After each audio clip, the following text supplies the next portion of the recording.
Hello everyone, welcome to my channel. আজকে তোমাদের সঙ্গে শেয়ার করব সজনে ডাঁটার এই রেসিপিটি। খেতে দারুণ হয় আর খুব কম উপকরণ দিয়ে ঘরে তৈরি করা যায় খুব সহজে। চলো তাহলে শুরু করা যাক। সবার প্রথমে এখানে আলু আর সজনে ডাঁটা ভালো করে ধুয়ে কেটে নিয়েছি। এখানে নিয়ে নিয়েছি ডাল। তোমরা যে কোনো ডাল এখানে ইউজ করতে পারো।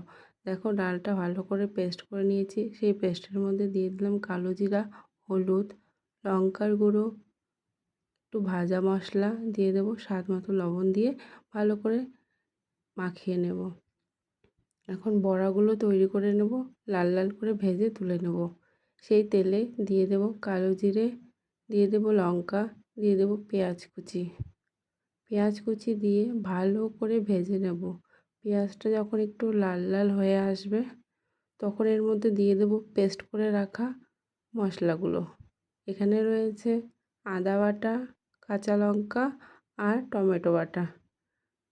মশলাটা যখন একটু ভাজা ভাজা হয়ে আসবে দিয়ে দেব কেটে রাখা আলু।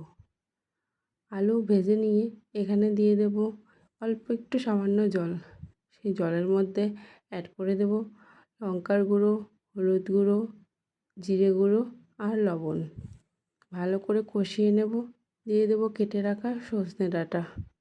সজনে ডাঁটা দিয়ে অনেকক্ষণ কষিয়ে নেব সবজিটা। কষিয়ে নেওয়ার পরে যখন এখান থেকে তেল ছাড়বে দিয়ে দেব জল। জল দিয়ে যখন জলটা ফুটতে শুরু করবে দিয়ে দেব সেই ভেজে রাখা বড়াগুলো। দেখো এখানে আমার প্রায় রেডি হয়ে গেছে। ভিডিওটি ভালো লাগলে লাইক, কমেন্ট, সাবস্ক্রাইব করে দিও। ধন্যবাদ।